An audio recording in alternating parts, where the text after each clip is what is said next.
প্রায় 950 বছর আগে জাপানে সামুরাইদের যুদ্ধের দেবতা মনে করা হতো। তাদের শক্তির গল্প পুরো দেশে বিখ্যাত ছিল আর মানুষ তাদের অনেক সম্মান করত। কিন্তু 1878 সালে সবকিছু বদলে যায়। জাপান নতুন যুগের দিকে পা বাড়ায় আর সামুরাইদের পুরনো সময় নিদর্শন হিসেবে ধরা হতে থাকে। তাদের জায়গায় এখন বন্দুক চালানোর সৈন্যরা নিয়ে নেয়। সামুরাইরা এই সিদ্ধান্ত মেনে নিতে একদমই প্রস্তুত ছিল না। তারা সরকারের বিরুদ্ধে বিদ্রোহ শুরু করে দেয়। এর জবাবে সরকার সেই সব সামুরাইদের শেষ করে দেওয়ার সিদ্ধান্ত নেয় যারা নতুন নিয়মের সামনে মাথা নত করতে অস্বীকার করে। 10 বছর কেটে যায়। এবার আমরা সুজিরোকে দেখতে পাই, যে ওই যুদ্ধ থেকে বেঁচে ফেরা কয়েকজন সামুরাইদের মধ্যে একজন ছিল। মডার্নাইজেশন শুরু হওয়ার পর তার জীবন পুরোপুরি বদলে যায়। যে মানুষটি কখনো জাপানের সবচেয়ে শক্তিশালী সামুরাই মনে করা হতো, আজ সেই দরিদ্র আর কষ্টের মধ্যে বাঁচতে বাধ্য হচ্ছে। তার কাছে না কোনো সম্মান অবশিষ্ট আছে আর না আছে কোনো কাজ। পরিস্থিতি তখন আরও খারাপ হয়ে যায় যখন পুরো জাপানে কলেরার মহামারী ছড়িয়ে পড়ে। সুজিরোর স্ত্রীরা তার বাচ্চাও এই রোগের কবলে পড়ে। নিজের বাচ্চার জন্য ওষুধ কেনার চেষ্টায় সুজিরো একটি কঠিন সিদ্ধান্ত নেয়। তার কাছে বেঁচে থাকার সবচেয়ে দামি জিনিসটি হলো তার তলোয়ার, আর সে সেটিকে বন্ধক রাখার জন্য বেরিয়ে পড়ে। ধীরে ধীরে সে সেই তলোয়ারটি বের করে, যা এক সময় জাপানের সামুরাইদের কাছে একটা ইতিহাস ছিল। কিন্তু এখন সে এটাকে পুরোপুরি বের করার সাহস করে উঠতে পারে না। যে মাত্র তলোয়ারের ধার একটুখানি দেখা যায়, ঠিক তখনই তার চোখের সামনে 10 বছর আগের যুদ্ধ ভাসতে থাকে। তার হাজারো সঙ্গী তার চোখের সামনে মারা গিয়েছিল। তার সেই ভয় আজও তার ভেতরে আছে। কিছুক্ষণ পর সুজিরো একটি পণশবে পৌঁছায়।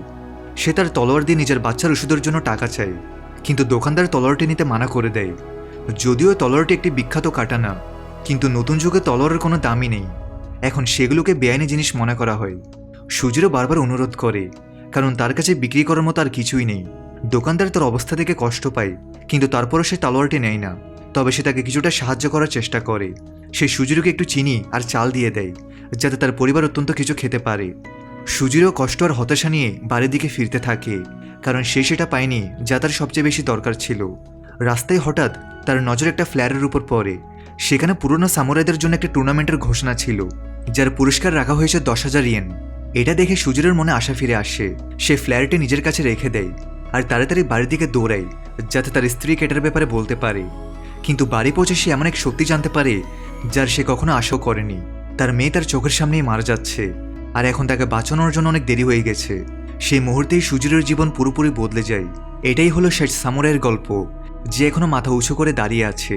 নিজের মেয়ের মৃত্যুর পরে সুজিরো একটি কসম খায় যে এখন সে তার স্ত্রী আর দ্বিতীয় বাচ্চাকে বাঁচানোর জন্য যে কোনো কিছু করবে। দিন কাটতে থাকে আর অবশেষে সামুরাই টুর্নামেন্টের দিন চলে আসে। সুজিরো সেই টেম্পলের দিকে বেরিয়ে পড়ে, যেখানে সবাই জড়ো হচ্ছে। সে সেখানে পৌঁছায় আর দেখে তার মতো শত শত মানুষ আগে থেকে উপস্থিত। প্রত্যেকেই বাধ্য হয়ে তার আশা নিয়ে এখানে এসেছে, যাতে পুরস্কার জিতে নিজের পরিবারকে বাঁচাতে পারে। কিছুক্ষণ পর এনজো নামের এক লোক স্টেজে আসে। সে সবাইকে টুর্নামেন্টের নিয়ম বোঝাতে থাকে, কিন্তু তার আগে সে সবাইকে একটা শেষ সুযোগ দেয়। সে বলে যে নিয়ম শোনার পর কেউ আর পিছিয়ে যেতে পারবে না। যদি কেউ চলে যেতে চায় তবে এখনই যেতে পারে।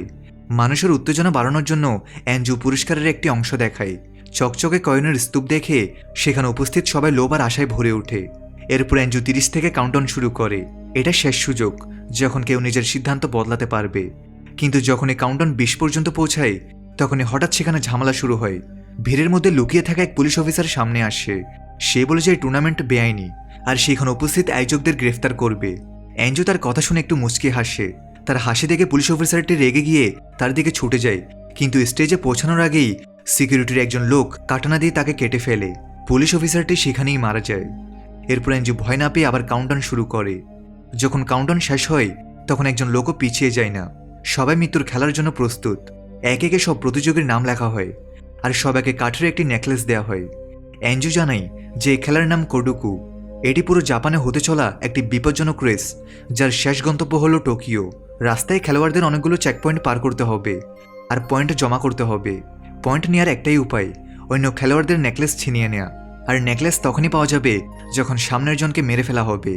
এটা শুনতেই অনেক মানুষের চেহারা ভয়ে ফ্যাকাশে হয়ে যায়। এনজো আরও জানায় কেউ এই খেলার ব্যাপারে বাইরে কারোর সাথে কথা বলতে পারবে না। প্রতিটি কাঠের নেকলেস 1 পয়েন্টের সমান। যদি কারো নেকলেস 10 সেকেন্ডের বেশি সময় গলা থেকে বাহিরে থাকে, তবে তাকে খেলা থেকে বাদ দিয়ে দেওয়া হবে এবং যেই নিয়ম ভাঙবে তাকে মেরে ফেলা হবে। কিছু খেলোয়াড় ভয়ে পালানোর চেষ্টা করে, কিন্তু গার্ডের সাথে সাথে তাদের গুলি করে মেরে ফেলে। এনজো সবাইকে মনে করিয়ে দেয় আগেই চলে যাওয়ার সুযোগ দিয়েছিল, এখন আর ফেরার কোনো রাস্তা নেই। টেম্পল থেকে বের হওয়ার জন্য প্রত্যেক খেলোয়াড়ের কাছে অন্তত 2টি পয়েন্ট থাকতে হবে, আর টোকিও পৌঁছে টুর্নামেন্ট শেষ করার জন্য 30 পয়েন্ট দরকার হবে।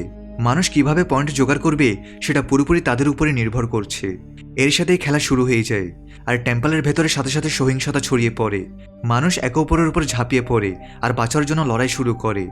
চারপাশে চিৎকার আর রক্ত ছড়িয়ে পড়ে, কিন্তু সুজিরও সেখানেই দাঁড়িয়ে থাকে। এসব দেখে তার 10 বছর আগের যুদ্ধের কথা মনে পড়তে থাকে। তার ভেতরের ভয় আর কষ্ট আবার জেগে ওঠে। সে নিজের তলোয়ার পর্যন্ত বের করতে পারে না।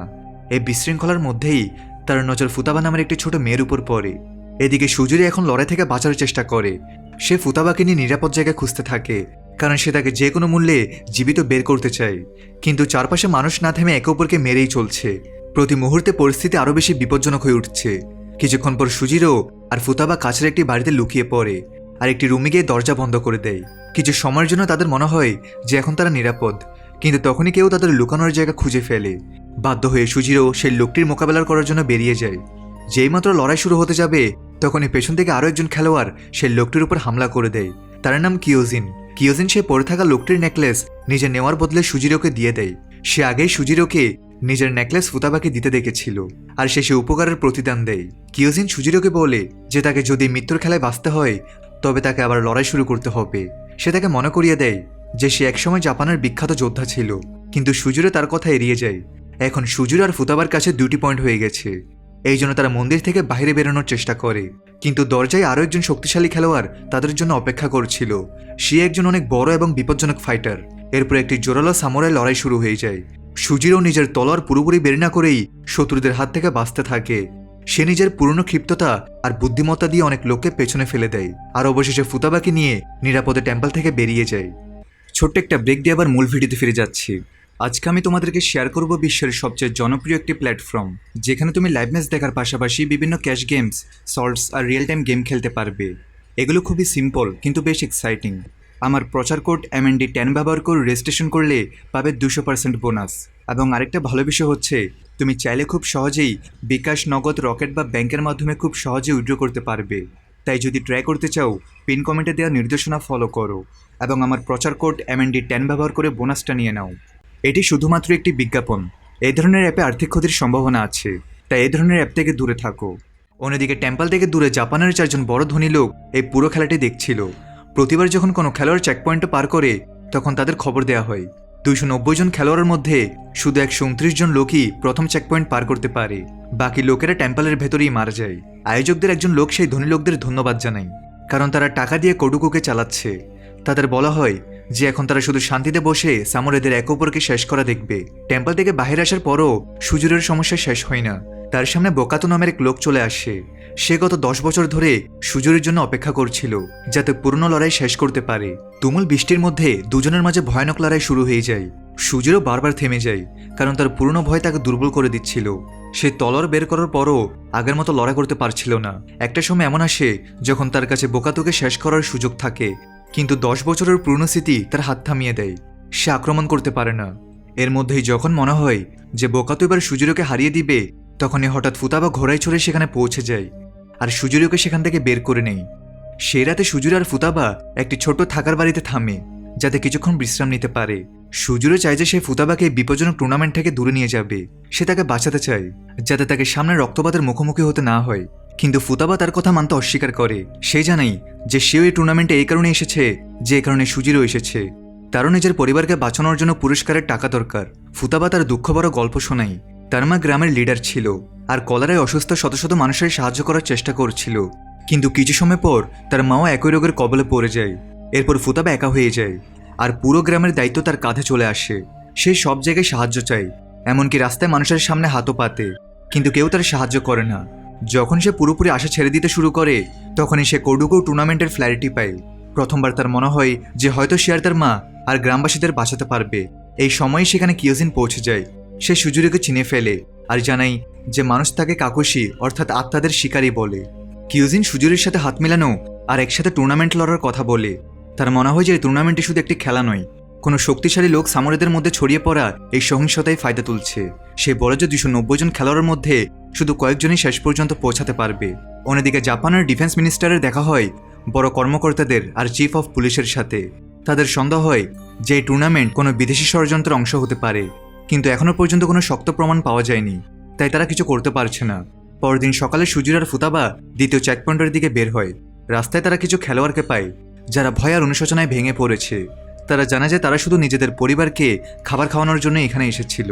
তারা কখনো ভাবেনি যে তাদের মানুষ খুন করতে হবে। হতাশ হয়ে তারা কাঠের নেকলেস খুলে ফেলে, কিন্তু কোডুকুর নিয়ম অনেক নির্দয়।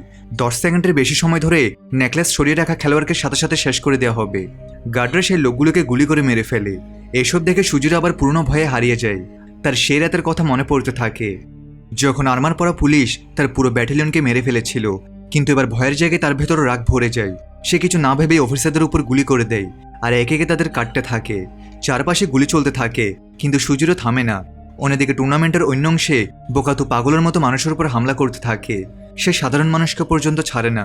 কিন্তু তখনই উকিও তার সামনে চলে আসে। প্যালেসের গার্ডিয়ান এবার তাকে আটকানোর জন্য প্রস্তুত ছিল। দুজনের মধ্যে জবরদস্ত সামুরাই লড়াই শুরু হয়। উকিওর আক্রমণ অনেক দ্রুত আর নিখুঁত ছিল, কিন্তু বোকাতুও কোনো সাধারণ যোদ্ধা নয়। দীর্ঘ লড়াইয়ের পর অবশেষে বোকাতু জিতে যায় আর উকিও সেখানেই মারা যায়। এটা দেখে পরিষ্কার হয়ে যায় বোকাতু কতটা বিপজ্জনক মানুষ হয়ে উঠেছে। এদিকে সুজিরো আর ফুতাবা পাহাড়ের রাস্তা দিয়ে পরে এক চেকপয়েন্টের দিকে এগোতে থাকে। চলতে চলতে ফুতাবা শেষমেশ সে প্রশ্নটি করেই ফেলে, যা সে অনেকদিন ধরে ভাবছিল। সে জানতে চায় যে সুজিরোকে কাকুশি অর্থাৎ আত্মাদের শিকারী কেন বলা হয়। সুজিরো তার পুরনো দিনগুলোর কথা মনে করতে থাকে। ছোটবেলায় সেই 7 জন দত্তক নেওয়া ভাই বোনের সাথে কিয়া নামের একটি শর্ট স্কুলে থাকতো। তারা সবাই অনাথ ছিল, আর একজন মাস্টার তাদের সামুরাই হওয়ার ট্রেনিং দিত। সেই লোকটি তাদের পরিবার ছিল আর গুরুও। অনেক বছর পর সবাই যখন বড় হয়ে যায়, তখন মাস্টার একটি চমকে দেওয়ার মতো কথা বলে। সে বলে যে ডোজোর উত্তরাধিকারী শুধু একজন মানুষই হবে, আর সে উত্তরাধিকারী বেছে নেওয়ার নিয়মটি অনেক ভয়ঙ্কর ছিল। সব ভাই বোনকে একেবারের সাথে লড়তে হবে যতক্ষণ না শুধু একজন মানুষ বেঁচে থাকে। এটা শুনে সবাই ভেতর থেকে ভেঙে পড়ে। তাদের মধ্যে থেকে ইরুয়া নামের মেয়েটি বাকিদের সেখান থেকে পালিয়ে যাওয়ার অনুরোধ করে, কিন্তু বাকিরা মানা করে দেয়, কারণ যদি তারা পালায় তবে জ্ঞান্তসাই নামের বিপজ্জনক শিকারী তাদের পেছনে পড়ে যাবে। তাদের জন্য তলোয়ারের রাস্তাই ভাগ্য হয়ে দাঁড়িয়েছিল। সবার বড় হওয়ার কারণে সুজিরো তার পরিবারকে একে অপরকে মরতে দেখতে পারত না, তাই সে সেখান থেকে পালানোর সিদ্ধান্ত নেয়। সে জানত যে এবার গন্তসাই সারা জীবন তাকে তাড়া করবে, কিন্তু তারপরে সে তার ভাই বোনদের মৃত্যু দেখতে চায়নি। সেই দিনের পরে সুজিরো অনেক শক্তিশালী সামুরাই হয়ে ওঠে। এমনকি গন্তসাইয়ের লোকেরাও তাকে ভয় পেতে শুরু করে। ধীরে ধীরে তার পরিচয় পুরো জাপানে ছড়িয়ে পড়ে, আর মানুষ তাকে কাকুশি অর্থাৎ কখনো না থামা মৃত্যুর সামুরাই বলতে থাকে।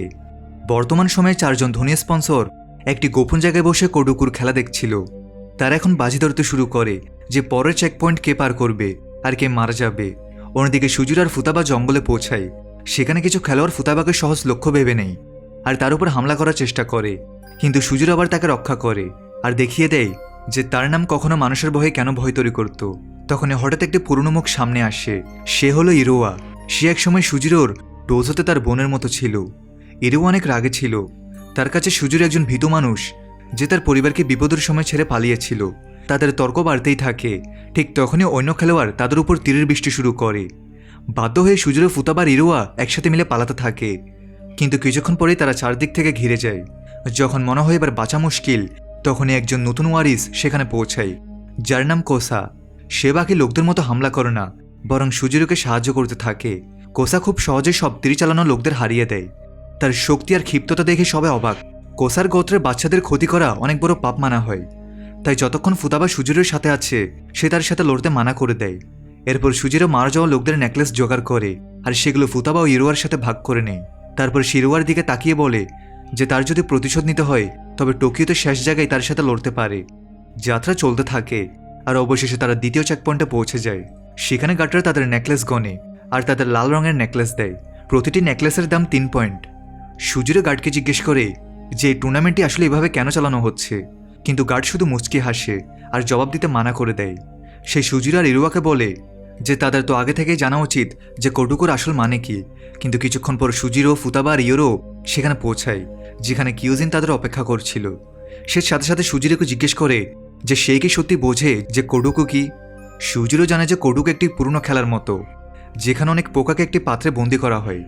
তারপর তাদের ততক্ষণ লড়তে দেওয়া হয় যতক্ষণ না শুধু একটি পোকা বেঁচে থাকে। সে বলে যে এটাই এই টুর্নামেন্টের আসল সত্যি। শেষে শুধু একজন মানুষই জীবিত বাঁচবে। কিয়োজিন তারপর সুজিরোকে একটি জরুরি প্রশ্ন করে, যদি শেষে শুধু একজন মানুষকে বেঁচে থাকতে হয় তবে কি সেই লোকদের মারতে পারবে যারা তার সাথে লড়েছে? সুজিরো ভয় না পেয়ে জবাব দেয় সেই নিয়মগুলো মানবে না। যদি দরকার পড়ে তবে সে নিয়ম ভেঙে দিবে, কিন্তু নিজের সঙ্গীদের রক্ষা করবেই। সুজিরোর এই কথা শুনে কিয়োজিনের আরও বেশি সন্দেহ হতে থাকে যে এই খেলার পেছনে কোনো বড় ষড়যন্ত্র লুকিয়ে আছে। তার মনে হয় যে হয়তো সুজিরোই সেই মানুষ যে এই সত্যিকে দুনিয়ার সামনে আনতে পারে। সে রাতে সুজিরও সাহস করে ইরুয়ার সাথে কথা বলে।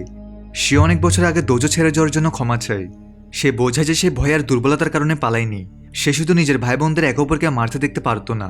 তখন ইরুয়া তাকে জানায় যে তার জ্বর পর কি হয়েছিল। দ্বিতীয় সবচেয়ে বড় ভাই মাস্টারকে একা আটকে দেয় যাতে বাকি লোকেরা সেখান থেকে পালাতে পারে। এরপর সবাই আলাদা আলাদা দিকে পালিয়ে যায় যাতে জ্ঞান্তসাই তাদের খুঁজতে না পারে। সেই দিন থেকেই তাদের পরিবার চিরদিনের জন্য ভেঙে গিয়েছিল। সুজিরও আবার ক্ষমা চায়, কিন্তু ইরুয়া তার কথা মেনে না নিয়েই সেখান থেকে চলে যায়। অন্যদিকে জঙ্গলে কিছু খেলোয়াড় মিলে সামনের প্ল্যান বানাতে থাকে। তখন এক বৃদ্ধ লোক সেখানে পৌঁছায়। সে সুজুর আর দোজোর ভাই বোনদের ব্যাপারে জিজ্ঞেস করে। ওই লোকটাই ছিল জ্ঞান্তসাই। কিছু না ভেবেই সে সেখানে উপস্থিত সব মানুষকে মেরে ফেলে। তার শক্তি দেখে পরিষ্কার হয়ে যায় যে মানুষ তাকে এত কেন ভয় পায়। অন্যদিকে জাপানের মিনিস্ট্রি অফ ইন্টারনাল অ্যাফেয়ার্সে সরকারি কর্মকর্তারা এই টুর্নামেন্টের তদন্ত শুরু করে দেয়। শুরুতে তাদের মনে হয়েছিল যে সামনের লোকেরা হয়তো বিদ্রোহের প্ল্যান করছে, কিন্তু সাক্ষীদের কথা শোনার পর সত্যিটা অন্য কিছু বের হয়। সামুরাই একজোট হওয়ার জায়গায় একে অপরকে মারতে থাকে। তদন্তের সময় তারা 4টি বড় নাম পায়। এগুলো জাইতাবুস ফ্যামিলি ছিল, যারা পুরনো ইম্পেরিয়াল সিস্টেমকে সাপোর্ট করা অনেক ধনী পরিবার হিসেবে পরিচিত।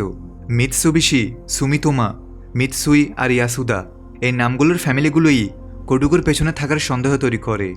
এদিকে সকাল হতেই কিউজিন সুজির আর বাকিদের নিজেদের প্ল্যান জানায় যাতে তারা কোডুগুর সত্যিটা বাহিরে আনতে পারে। তার প্রথম প্ল্যানটা অনেক বিপজ্জনক ছিল। তারা এক ধরাপড়া খেলোয়াড়কে পুলিশের হাতে তুলে দিবে যাতে জানা যায় যে পুলিশ এই খেলায় কতটা যুক্ত আছে। দ্বিতীয় প্ল্যানটি এর চেয়ে বেশি জরুরি ছিল। তাদের এটা খুঁজে বের করতে হবে যে মারা যাওয়া খেলোয়াড়দের লাশ কোথায় নিয়ে যাওয়া হচ্ছে। এখন পর্যন্ত সব বডিকে খুব দ্রুত গায়েব করে দেওয়া হয়, আর কোনো প্রমাণ পেছনে ছাড়া হয় না। যদি তারা ওই জায়গা পর্যন্ত পৌঁছে যায় তবে হয়তো আসল সত্যিটাই সামনে চলে আসবে। প্ল্যান বানানোর পরে সবাই শহরের সবচেয়ে বড় রেস্টুরেন্টে যায় যাতে অন্য খেলোয়াড়রা সেখানে তাদের দেখতে পায়। শুরুতে সবকিছু স্বাভাবিক মনে হয়, কিন্তু কিছুক্ষণ পর তারা বুঝতে পারে যে এটি একটি ফাঁদ। কিছু খেলোয়াড় সেখানকার স্থানীয় মানুষদের টাকা দিয়ে সুজুরা তার সঙ্গীদের ফাঁসানোর প্রস্তুতি নিয়ে রেখেছিল। হঠাৎ সেখানে আবার ভয়ানক লড়াই শুরু হয়ে যায়। সব দিকে চিৎকার আর তলোয়ার আওয়াজ বাজতে থাকে, কিন্তু সুজুরা তার সঙ্গীরা মিলে হামলাকারীদের হারিয়ে দেয়। যখন লড়াই শেষ হয় তখন শুধু দুজন লোক জীবিত বেঁচে থাকে। তাদের নাম তাকাইউকি আর আইয়ুমু। তাকাউকিকে পুলিশের হাতে তুলে দেওয়া নিশ্চিত করা হয়, যেখানে আইয়ুমু বাকিদের সাথে থেকে তথ্য জোগাড় করার কথা থাকে। এরপর সবাই আলাদা আলাদা দিকে ভাগ হয়ে যায় যাতে নিজেদের প্ল্যান পুরো করতে পারে। সুজিরিকে বলা হয় যে সে মরা মানুষের মতো মাটিতে পড়ে থাকবে, আর ইরুয়া আর ফুতাবা তোপের মতো গার্ডের সেখান পর্যন্ত নিয়ে আসবে। অন্যদিকে কিউজিন তাইউকিকে সবচেয়ে কাছের পুলিশ স্টেশনের দিকে বেরিয়ে পড়ে। যাওয়ার আগে সে ইরুয়াকে একটি স্মোক বোম দেয় যাতে দরকার পড়লে সেটার ব্যবহার করতে পারে। এর মধ্যে বোকাতো অনবরত সুজিরিকে খুঁজতে থাকে। রাস্তায় তার দেখা কোচার সাথে হয়ে যায়। কোচা তার নেকলেস দেখে বুঝে যায় যে সেও কোডুকুর অংশ, আর সে সুজিরির ব্যাপারে জিজ্ঞেস করে। কোচা লড়াই থেকে বাঁচতে চায়, কিন্তু বোকাতো তাকে রাগিয়ে দিতে থাকে। বাধ্য হয়ে কোচা তার সাথে লড়ার জন্য এগিয়ে আসে। দুজনের মাঝে অনেক বিপজ্জনক লড়াই শুরু হয়, কিন্তু তখনই সাকুরা সেখানে অনেক পুলিশম্যানের সাথে পৌঁছে যায়। এই সেই লোক যে আগে আন্ডার কভার অফিসারকে মেরে ফেলেছিল। সে দুজনকে ওয়ার্নিং দেয় যে আশেপাশে পুলিশ টহল দিচ্ছে আর তাদের ঝামেলা তৈরি করা বন্ধ করতে বলে। বোকাতো তাদের উপর হামলা করার কথা ভাবে, কিন্তু রাইফেল দেখে পিছিয়ে যায়। অন্যদিকে ইরুয়া আর ফুতাবা তাদের প্ল্যান শুরু করে। তারা গার্ডের সেই জায়গা পর্যন্ত নিয়ে যায় যেখানে সুজিরে মরে যাওয়ার নাটক করছিল। গার্ডরা যেইমাত্র তার শরীরকে উঠাতে যায় ঠিক তখন ইরুয়া আর ফুতাবা তাদের পিছু নিতে থাকে। কিছুক্ষণ পর তারা যে জায়গায় পৌঁছায় সেটা দেখে দুজনেই চমকে যায়। মারা যাওয়া খেলোয়াড়দের বডিগুলো কোনো জঙ্গল বা গর্তে নিয়ে যাওয়া হচ্ছিল না, বরং শহরের মাঝে থাকা একটা প্রাইভেট ব্যাংকে লুকিয়ে রাখা হচ্ছিল। যেমাত্র সুজিরা ভেতরে পৌঁছায় সে হঠাৎ হামলা করে দেয় আর চুপচাপ একজন গার্ডকে শেষ করে দেয়। এরপর সে সেখানে প্রমাণ খুঁজতে থাকে। তখনই সাকুরার তার লোকেরা সেখানে পৌঁছে যায়। তারা খবর পেয়ে গিয়েছিল যে সুজিরও মারা গেছে, তাই তাদের সাথে সাথেই সন্দেহ হয়ে যায় যে কিছু ঝামেলা আছে। সাকুরা সুজিরোকে চিনে ফেলে, কারণ দুজনেই একসময় সামুরাই হিসেবে একসাথে লড়াই করেছিল। কিন্তু মডার্নাইজ আসার পর সাকুরা সামুরাইয়ের রাস্তা ছেড়ে নতুন সরকারের সাথে দেওয়া শুরু করে। এখন পুরনো সঙ্গীর এক অপরের শত্রু হয়ে গেছে। সাকুরা তার লোকদের অস্ত্র নিচে নামানোর আদেশ দেয় যাতে পুরনো প্রথা অনুযায়ী একটি একা লড়াই হতে পারে। এরপর সুজিরা আর সাকুরা সামনাসামনি চলে আসে। দুজনের মাঝে অনেক দ্রুত আর বিপজ্জনক ডুয়েল শুরু হয়। সুজিরা লড়াই দুর্বল হতে থাকে। সে প্রায় হেরে যাচ্ছিল, কিন্তু ঠিক সময় সে স্মোক বোম ছুড়ে দেয়। ধোঁয়া পুরো রুমে ছড়িয়ে পড়ে, আর সেটারই ফায়দা তুলে সে সেখান থেকে পালিয়ে যায়। অন্যদিকে কিউজিন আর আইয়ুমু তাদের প্ল্যান অনুযায়ী তাইউকিকে পুলিশের হাতে তুলে দেয়। তাকে সাথে সাথে একটি সেলে বন্দি করে দেওয়া হয়। কিউজিন এটা জানতে চাইছিল যে পুলিশের ষড়যন্ত্রে কতটা যুক্ত আছে, তাই সে চুপচাপ অফিসারদের পিছু নেয়। কিন্তু ইন্টারোগেশন রুমে পৌঁছতেই সে একটি ভয়ঙ্কর সত্যি দেখতে পায়। অফিসার একটিও প্রশ্ন না করেই আইয়ুমুকে মেরে ফেলে। সেই মুহূর্তে কিউজিন বুঝে যায় যে পুলিশ শুধু দেখার লোক নয়, বরং তারা নিজেরাই কোডুকু ষড়যন্ত্রের অংশ। এরপর পুলিশ স্টেশনে ভয়ঙ্কর লড়াই শুরু হয়ে যায়।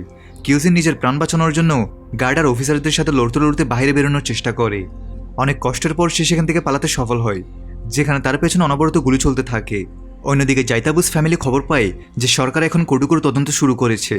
কিন্তু অবাক করার মতো বিষয় হলো যে তাদের মধ্যে কেউই ভয় পাচ্ছিল না। তারা এমন শান্ত হয়ে বসেছিল যেন অনেক শক্তিশালী কেউ তাদের বাঁচাচ্ছে। জলদি এই সত্যিটা সামনে চলে আসে যে জাপানের চিফ অফ পুলিশ তোশিওই ওই ধনী পরিবারগুলোকে বাঁচাতে থাকে। আসলে সেই কোডুকু টুর্নামেন্টের সবচেয়ে বড় হেড ছিল। তার উদ্দেশ্য হলো জাপান থেকে সামুরাইদের যুগকে চিরদিনের জন্য শেষ করে দেয়া। তার নজরে জাইতাবুস ফ্যামিলির শক্তিকে বাঁচানো সবচেয়ে জরুরি কাজ, আর এর জন্য সে যে কোনো পর্যায় পর্যন্ত যেতে প্রস্তুত। কিছুক্ষণ পর সুজিরো, কিউজিন আর বাকিরা আবার এক জায়গায় দেখা করে। তারা যা কিছু দেখে সেটা নিয়ে কিউজিন বুঝে যায় যে এই ষড়যন্ত্রে বড় পুলিশ কর্মকর্তাও যুক্ত আছে। সেই সুজিরোকে পরামর্শ দেয় যে তার সরকারের নিজের পুরনো পরিচিতদের কাছে সাহায্য চাওয়া উচিত। একসময় সুজিরো একজন বড় জেনারেল হিসেবে শক্তিশালী নেতাদের সাথে কাজ করেছিল, আর এখন সেই সম্পর্কগুলোই তাদের শেষ আশা হতে পারে। পরদিন সকালে সুজিরো একটি টেলিগ্রাম অফিসে পৌঁছায় আর হাসোকা নামের এক লোকের সাথে যোগাযোগ করার চেষ্টা করে, যে কিনা মিনিস্টারের সহকারী। সুজিরো কথা দেয় যে সে কোডুকার তার পেছনে লুকিয়ে থাকা লোকদের পুরো সত্যিটা জানবে, কিন্তু বদলে সে ফুতাবার নিরাপত্তা চায়। মেসেজ পাঠানোর পর সুজিরো আর বাকিরা পরের চেকপয়েন্টের দিকে এগোতে থাকে। তখনই কিউজিন হঠাৎ থেমে যায় আর বলে যে এবার সবাইকে আলাদা হয়ে যেতে হবে। সে জানে যে পুলিশ স্টেশনের ঘটনার পর হয়তো অফিসাররা এখন তাকেই খুঁজছে। যদি তারা সবাই একসাথে থাকে তবে সহজেই ধরা পড়ে যেতে পারে। তাই সবাই কিছু সময়ের জন্য আলাদা আলাদা রাস্তায় যাওয়ার সিদ্ধান্ত নেয়। অন্যদিকে হাসোকা সুজিরোর মেসেজ পেয়ে যায় আর সে সাথে সাথে মিনিস্টারকে এটার খবর দেয়। এবার চিফ অফ পুলিশ তোশিওর উপর সন্দেহ আরও বেড়ে যায়, কিন্তু তার বিরুদ্ধে প্রমাণ এখনও কম ছিল। মিনিস্টার তার সেক্রেটারিকে পুলিশ রেকর্ডে লুকিয়ে থাকা কোডেড মেসেজগুলো পড়ার আদেশ দেয়। সেক্রেটারি কয়েকদিন ধরে টানা মেহনত করে আর অবশেষে সে কোডগুলো বুঝতে সফল হয়। ডিকোডেড মেসেজগুলো পরিষ্কার জানিয়ে দেয় যে তোশিও এই ষড়যন্ত্রের অংশ। সে রাতে তাড়াতাড়ি মিনিস্ট্রিতে পৌঁছায় যাতে মিনিস্টারকে প্রমাণ দিতে পারে, কিন্তু সেখানে পৌঁছাতেই তার কিছু একটা অদ্ভুত মনে হয়। পুরো বিল্ডিংয়ের বাইরে পুলিশ অফিসাররা দাঁড়িয়েছিল। কিছু বুঝতে পারার আগেই তার উপর হামলা হয়ে যায় আর তাকে মেরে ফেলা হয়। তার সাথেই সব প্রমাণও গায়েব করে দেওয়া হয় যাতে সত্যিটা কখনো বাইরে আসতে না পারে। অন্যদিকে তোশিও খবর পায় যে তার লোকেরা ডিকোডেড টেলিগ্রাম হাসিল করে ফেলেছে যে সুজিরো মিনিস্টার আর হাসোগার সাথে যোগাযোগ করেছে, যে সরকার এখন সত্যির কাছাকাছি পৌঁছে যাচ্ছে। পরিস্থিতি বদলাতে দেখে তোশিওর সাথে সাথে নতুন চাল চালে। সে পুরো বিষয়ের দোষ সুজিরোর উপর চাপিয়ে দেয়। সে মানুষদের বলে যে চার জাইতাবুস ফ্যামিলির নাম বাইরে আসার কারণ হলো সুজিরো, যে কিনা তথ্য লিক করেছে। কিন্তু অবাক করা বিষয় হলো যে নিয়ম ভাঙার পরও তোশিও সুজিরোকে টুর্নামেন্টে থাকতে দেয়। আসলে এখন সুজিরো তার কাছে শুধু একজন খেলোয়াড় নয়, বরং মানুষের মনোরঞ্জনের বস্তু হয়ে গেছে। যেমন যেমন খেলোয়াড় কমতে থাকে তেমন তেমন সুজিরোর দাম আরও বাড়তে থাকে। অন্যদিকে মিনিস্টারও এখন তোশিওর কাজকর্মের সন্দেহ করতে শুরু করে। সে তার সাথে সামনাসামনি মিলে কথা বলার সিদ্ধান্ত নেয়। দুজনের মাঝে পুরনো মতভেদ আগে থেকেই চলছিল। কিছু সময় আগে তোশিও একটি প্ল্যান রাখে যেখানে সে বন্দুক ব্যবহার করে বাকি বেঁচে থাকা সামুরাইদের শেষ করতে চায়, কিন্তু মিনিস্টার সে প্ল্যান মানতে অস্বীকার করে দিয়েছিল। জাপানের নিজেরই লোকদের হত্যাযোগ্য করা উচিত নয়, কারণ এতে জনগণ আর সামুরাই দুজনে আরও বেশি রেগে যাবে। অন্যদিকে কিউজিন সুজিরো থেকে আলাদা হওয়ার পর দুজন পুরনো লোককে খোঁজে। তাদের নাম সানসুকে আর সাকুরা। তারা দুজনেও সুজিরো আর ইরোয়ার পুরনো সর্ড স্কুলের সাথে যুক্ত ছিল। কিউজিন তাদের ওয়ার্নিং দেয় যে গ্যান্তোসে এখন তাদের পুরো গ্রুপের শিকার করতে শুরু করেছে।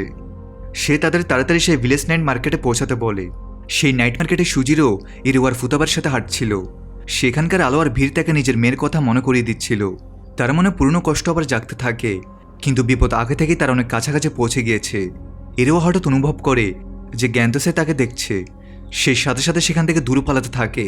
যেইমাত্র গ্যান্তোসে বোঝে যে ইরোয়া একা আছে, সে তার পিছনে শুরু করে। ইরোয়া কাছের একটি বাড়িতে ঢুকে যায়, কিন্তু গ্যান্তোসাই থামে না। তাড়া করতে করতে দুজনেই গ্রামের পুরনো কুয়ো পর্যন্ত পৌঁছে যায় এবং ইরোয়ার কাছে পালানোর কোনো জায়গা পাচ্ছে না। সে পুরোপুরি ঘিরে যায়। তখনই কিউজিন, সাকুরা আর সানসুকে সেখানে পৌঁছে যায়। এরপর গ্যান্তোসাই আর ওই তিনজনের মাঝে অনেক বিপজ্জনক লড়াই শুরু হয়। তিনজন লোকের একসাথে হামলা করার পরও গ্যান্তোসাই তাদের উপর ভারী হতে থাকে। তার শক্তি দেখে পরিষ্কার যে সে কোনো সাধারণ শিকারী নয়।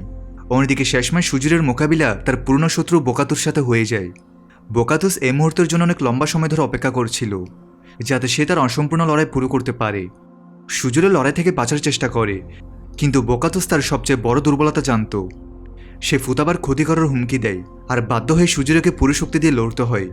যেই মাত্র দুজনের তলোয়ার ধাক্কা খায়, ঠিক তখনই সুজিরোর মাথায় 10 বছর পুরনো স্মৃতি ফিরে আসে।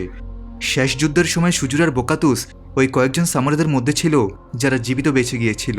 কিন্তু বোকাতুস সেই সময় বুঝে গিয়েছিল মডার্নাইজেশনের পর সামুরাইদের যুগ শেষ হয়ে যাবে। তার কাছে নিজের পরিচয় হারানো মৃত্যুর চেয়ে বেশি কষ্টের ছিল। তাই সেই সুজুরুকে তাকে মেরে ফেলার অনুরোধ করছিল। সেই সময় মানুষ সুজুরুকে কাকশি অর্থাৎ আত্মাদের শিকারী বলতো। বোকাতুস চাইতো যে তার মৃত্যু একজন আসল সামুরাইয়ের হাতে হোক। সুজুরু এমনটা করতে পারেনি। সে নিজের সাথে লড়তে থাকা মানুষের প্রাণ নিতে পারেনি। বছর কাটতে থাকে আর বোকাতুস অপরাধের দুনিয়ায় ডুবে যায়। বারবার জেলে যায়, আবার বাইরে আসতে থাকে। তারপর একদিন সাকুরা তার কাছে পৌঁছায় আর তাকে কোডুকু টুর্নামেন্টে যোগ দেওয়ার সুযোগ দেয়। তাকে জানানো হয় যে সুজুরুও সেখানে থাকবে আর অবশেষে সে তার অসম্পূর্ণ লড়াই পুরো করতে পারবে।